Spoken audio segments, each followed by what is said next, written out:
Hello everyone, সবাইকে স্বাগতম এই চ্যানেলে। আজকে তোমরা এই ভিডিওতে দেখতে পাবে তোমাদের ফিফথ সেমিস্টারের এডুকেশন পাস সাবজেক্টের একটা ইম্পর্টেন্ট কোশ্চেন বা টেন্টেটিভ ফাইনাল এক্সাম সাজেশনও বলতে পারো। আর এর আগের আরেকটা ভিডিও আমরা দিয়েছি, সেটা হচ্ছে পল সায়েন্স ফিফথ সেমিস্টারের পাসের। যদি দেখে না থাকো এই ভিডিও ডেসক্রিপশনে দেখে নেবে, নয়তো বা প্লেলিস্টেও দেখতে পারো, সেখান থেকে তোমরা আমাদের ওই সাজেশনটা দেখে তোমাদের পরীক্ষার প্রিপারেশন শুরু করতে পারো। আজকে এখানে এডুকেশন পাসের উপর আমরা আলোচনা করব। ভিডিওটা শুরু করার আগে তোমাদের একটা কথাই বলবো, এই ভিডিওতে আমরা তোমাদের দুটো পার্টে ভাগ করে আমরা দেব। এই ভিডিওটা দুটো পার্টে ভাগ করে মিন্স এখানে আমরা এডুকেশনের উপরে দুটো পার্ট করব। একটা হচ্ছে পার্ট 1 আর একটা হচ্ছে পার্ট 2। তাহলে এরকমভাবে দুটো পার্টের এডুকেশন আমরা করব। কেন করব? কারণ ফিফথ সেমিস্টারের এডুকেশনের সিলেবাসটা যেটা আছে, প্রত্যেকটা ইউনিট থেকে দুজন করে এডুকেশনিস্ট আর ফিলোসফার আছে। যেমন ফার্স্ট ইউনিট থেকে আছে বিবেকানন্দ, অরবিন্দ, যেমন সেকেন্ড ইউনিট থেকে রবীন্দ্রনাথ, এরকমভাবে গান্ধীজি। থার্ড ইউনিটে আছে রুশু, ফ্রয়েবেল। ফোর্থ ইউনিটে আছে মন্তেসরি অ্যান্ড জন ডিউই। এভাবে তোমাদের চারটে ইউনিট থেকে দুজন করে ফিলোসফার এডুকেশনিস্ট আছে। আমরা কি করেছি, সেটাকে দুটো পার্টে ভিডিওটা তৈরি করব। প্রথম পার্টে পার্ট 1 হচ্ছে ভেরি ভেরি ইম্পর্ট্যান্ট, ভিআই মানে means very very important part.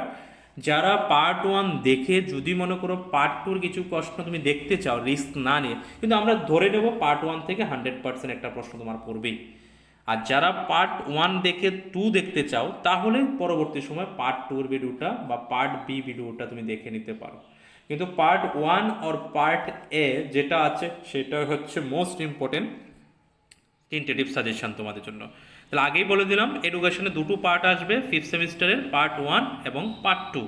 Part 1 থাকবে একটা সাইড নিয়ে মোস্ট কোশ্চেন নিয়ে, আর পার্ট 2তে একটু যাতে রিস্ক না হয় এরকম একটা কোশ্চেন আমরা প্রোভাইড করবো তোমাদের। আর তোমাদের যদি এই সাজেশনের কোশ্চেনগুলি তোমাদের যদি প্রয়োজন হয়, তোমরা আমাদের এই নাম্বারে কন্ট্যাক্ট করে আমাদের থেকে নিতে পারো। ডেসক্রিপশন নাম্বারটা দেওয়া থাকবে। আর কন্ট্যাক্ট করে তোমরা মাত্র 400 রুপিসের মাধ্যমে পার্ট সাবজেক্ট আমাদের থেকে নোটস নিতে পারো। এবং নোটসগুলো খুব সুন্দরভাবে আমরা তোমাদের পিডিএফ ফর্মে দিয়ে দেবো। তোমাদের ত্রিপুরার যে কোনো জায়গায় বসে তুমি আমাদের থেকে নোটসগুলি নিতে পারো সামান্য পেয়ের মাধ্যমে। আরেকটা কথা হচ্ছে, টেলিগ্রাম চ্যানেলে তোমরা জয়েন করে নেবে। টেলিগ্রাম জয়েন কেন করবে? এই কারণেই করবে, কেননা অনেক কিছু পরীক্ষার আগ মুহূর্তে আমরা ওই টেলিগ্রাম চ্যানেলের মাধ্যমে তোমাদের সঙ্গে কমিউনিকেশন করতে পারি, যাতে ইম্পর্টেন্ট কোয়েশ্চেন বা একটা বা দুটো সবচেয়ে বেশি বেশি ইম্পর্টেন্ট এরকম প্রশ্ন আমরা ভয়েস করে দিয়ে থাকি, না হলে তুমি সেটা মিস করবে। আর ভিডিওটা দেখার পরে যদি তোমার বিশেষ উপকারে আসে, তাহলে বন্ধুদের মধ্যে একটু শেয়ার করবে এবং লাইক, সাবস্ক্রাইব করে এবং কমেন্ট করে জানাবে তোমাদের কী কী প্রয়োজন আছে, তাহলে আমরা বুঝতে পারবো। আর লাইকটা বিশেষত করবে, মোটিভেশন পাওয়া যায় যে আমাদের কতজন ভিডিও লাইক করছে। ডিসলাইক যদি হয়ে থাকে ডিসলাইকও করবে, যেটা পছন্দ তোমার। ভিডিওটা যদি তোমার পছন্দ না হয়ে থাকে তাহলে ডিসলাইক করবে এবং কমেন্ট করবে কেন ডিসলাইক করেছো, তাহলে আমরা সেটা রেকটিফাই করে নতুন ভিডিও নিয়ে আসবো। আর শেয়ারিং করবে বেশি করে, যেহেতু আমাদের ভিউয়ার্স বাড়বে এবং আমাদের ভিডিও বানাতে আরও বেশি মনোযোগী হব। ধন্যবাদ। চলো আমরা আমাদের যারা সাবস্ক্রাইব করে আছে তাদেরকে অসংখ্য ধন্যবাদ, এবং যারা এখনও করে নেবে, অনেক কিছু ইম্পর্টেন্ট তোমাদের দিয়ে দেবো। তাহলে পার্ট 1-এর বা এর ইউনিট 1 থেকে আমরা প্রথমত এখানে রেখেছি তোমার বিবেকানন্দের উপরে আমরা রেখেছি প্রথম পার্টে। আর অরবিন্দর জন্য আমরা পার্ট 2-তে নিয়ে গেছি। এবার বিবেকানন্দ থেকে কী কী পড়তে হবে, বিবেকানন্দ থেকে আমরা রেখেছি এইমস অফ এডুকেশন, বিবেকানন্দ থেকে ভালো করে পড়বে। তারপরে বিবেকানন্দ থেকে পড়বে টিচার রোলস টিচার রোলস, তারপরে টিচিং মেথড। এখানে একটা স্পেলিং মিস্টেক আছে, সেটা হবে, আমি বলে দিচ্ছি, কারিকুলাম। সেটা হচ্ছে কারিকুলামটা দেখে নেবে। তাহলে আমি কটা বললাম? বিবেকানন্দ টপিক থেকে লক্ষ্য মানে এইমস, কারিকুলাম মানে পাঠ্যক্রম, টিচার রোলস মানে হচ্ছে শিক্ষকের ভূমিকা, এবং টিচিং মেথড হচ্ছে শিক্ষণ পদ্ধতি। এই চারটা টপিক এখানে গেল। তারপরে দেখবে আরেকটা ইম্পর্টেন্ট প্রশ্ন, সেটা হচ্ছে মাস এডুকেশন, রিলিজিয়াস এডুকেশন, এই দুটোর উপর একটা প্রশ্ন তৈরি করবে। এবার এই সবগুলি প্রশ্নের আরেকটা কোশ্চেন হয়, সেটা হচ্ছে এডুকেশনাল ফিলোসফি। এবার দেখো, এখান থেকে তোমাকে চারটা প্রশ্ন আমি প্রোভাইড করেছি। কিসের থেকে? বিবেকানন্দ থেকে। আমি প্রথম থেকে বলছি, বিবেকানন্দ থেকে চারটা প্রশ্ন প্রোভাইড করেছি, কিন্তু চারটা প্রশ্নের মধ্যে তিনটে প্রশ্নের আনসার দিয়ে তুমি এই 4 নম্বর প্রশ্নটা করতে পারো। আমরা আনসারগুলি এমনভাবে তৈরি করেছি যেগুলি তোমাদের মানে কি বলবো, একবার দেখলে পরে তোমরা সমস্ত কিছু সুন্দরভাবে তৈরি করে নিতে পারবে। তো যার কারণে বলছি, আমাদের থেকে নোটস নেওয়ার ইচ্ছা থাকলে যোগাযোগ করবে। আমরা প্রত্যেকটা প্রশ্ন সুন্দরভাবে সাজিয়ে দিয়েছি, তুমি সেই হিসেবে নোটসগুলি নিয়ে তুমি পড়তে পারো। এবং এটার জন্য একটা প্রশ্ন দিয়ে সমস্ত কোশ্চেন আনসার অনেক কিছু হয়ে যায়। ওকে, নেক্সট ইউনিট 2তে চলো। ইউনিট 2তে দেখে দেখছো দুটো প্রশ্ন, সেটা হচ্ছে গান্ধীজির উপরে লেখাই আছে। গান্ধীজির উপরে আমরা দুটো প্রশ্ন রেখেছি, সেই দুটো প্রশ্নের মধ্যে দুটোই প্রায় কাছাকাছি, মাত্র ঘুরিয়ে করেছি।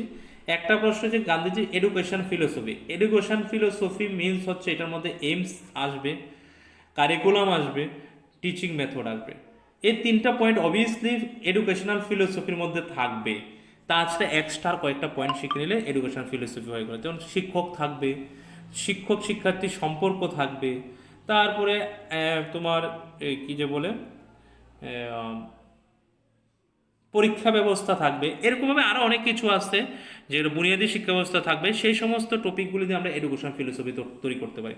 যার কারণে বলছি এইমস, কারিকুলাম, টিচিং মেথড ভালো করে দেখে নেবে, তারপরে এডুকেশন ফিলোসফিটা একটু ভালো করে দেখে নিলেই হবে। এগুলি আমরা এমনভাবে আনসার করে তৈরি করে দেবো, সেগুলো তোমার একবারেই হয়ে যাবে। তারপরে যে ইউনিট 3 থেকে 3টা প্রশ্ন রেখেছি। 3টা প্রশ্ন থেকে একটা প্রশ্ন তো এডুকেশন ফিলোসফি, আমরা বলি একই রকম প্রশ্ন। এই যে এডুকেশনাল ফিলোসফি অফ ফ্রয়েবেল, এগুলির প্রশ্ন মানে কি 2, 3 দিয়ে 1 নাম্বারটা আমাদের হয়ে যায়। 2তে কি রেখেছি? 2তে রেখেছি এইমস, রেখেছি এইমস অফ এডুকেশন, তারপরে রেখেছি curriculum, method of teaching and. এখান থেকে তোমরা ভালো করে দেখবে, এইমস রেখেছি, কারিকুলাম রেখেছি, টিচিং মেথড রেখেছি, ইনস্টিটিউট রেখেছি। আর একটা এক্সট্রা করে একটা কোশ্চেন দিয়েছি, সেটা হচ্ছে ক্যারেক্টারিস্টিক্স অফ কিন্ডারগার্টেন, সেখানে একটা প্রশ্ন। আর পার্ট বিতে গিয়ে তুমি আরেকটা প্রশ্ন হয়তো পেতে পারো, সেটা হচ্ছে পরে বলবো পার্ট বিতে। এখানে এই প্রশ্নগুলো অ্যাটলিস্ট তুমি তৈরি করে নাও। আর ইউনিট 4-এ দেখো 4টা প্রশ্ন, তার মধ্যে এখানে জন ডিউর প্রশ্ন আমি দিয়ে দিয়েছি, একটা ভেরি ভেরি ইম্পর্টেন্ট লেগেছে। হয়তোবা পার্ট বিতে যখন আমরা কোশ্চেন করব বা পার্ট বিতে যখন আমরা সাজেশনটা তৈরি করবো, অথবা ইউনিট 4-তে কিছুই রাখবো না। কেন রাখবো না? কারণ ইউনিট 4-এ মোটামুটি আমরা এখানে কভার করে নিয়েছি। একটা রেখেছি এডুকেশন ফিলোসফি অফ মন্তেশ্বরী, সেটা কোন কোন প্রশ্ন দিয়ে হবে এখানে একটু ভুল উঠেছে। Discuss the views of Montessori about aims, এটা এইমস হবে, AIMES, এইমস। তারপরে হবে কারিকুলাম, তারপরে হবে teaching method. Aims, curriculum, teaching method. তারপরে রেখেছি discuss the education philosophy of John Dewey এবং discuss the teaching method and curriculum, এটার মধ্যেই আসে। তারপরে রেখেছি জন ডির উপরে consult the school is a purified, simplified, better balance, explain it, আর school is a social subsystem according two John Dewey, explain it. এগুলি প্রায় একই রকম প্রশ্ন, সেখানে আমরা অর দিয়ে রেখেছি। এবং সেখান থেকে জন ডিউ থেকে রেখেছি দুটো প্রশ্ন এবং মন্তেশ্বরী থেকে রেখেছি দুটো প্রশ্ন। এখানে এইমস বানানটা একটু ভুল হয়েছে, তোমরা একটু সেটাকে কারেকশন করে ধরে নেবে, বলে দিলাম। এই হচ্ছে ইউনিট 4 থেকে প্রশ্ন। আর ইউনিট 1, 2, 3 তো বললামই। এগুলি তোমরা এখন তৈরি করে নিতে পারো। এগুলি থেকে আমরা 100% অফ 99% আমরা শিওর দিয়ে দিচ্ছি, এগুলি থেকে প্রশ্ন তোমাদের কমন পড়ে যাবে। এবং রিস্কের জন্য আমরা পার্ট বিতে 3টা ইউনিট থেকে প্রশ্ন নিয়ে আসবো, যেহেতু 4th ইউনিট থেকে আমরা দুটো পার্ট থেকে দিয়ে দিয়েছি। তাহলে ধন্যবাদ। নেক্সট আমরা হয়তো বা তোমাদের জন্য নিয়ে আসবো হিস্ট্রির 5 সাবজেক্টের সাজেশন, সেখান থেকে হিস্ট্রি সাজেশনটা তোমরা ভালো করে দেখে নেবে। ভিডিওটাকে একটু লাইক, সাবস্ক্রাইব, কমেন্ট অবশ্যই করবে, তাহলে আমাদের একটু মোটিভেশনটা বেড়ে যাবে। ধন্যবাদ।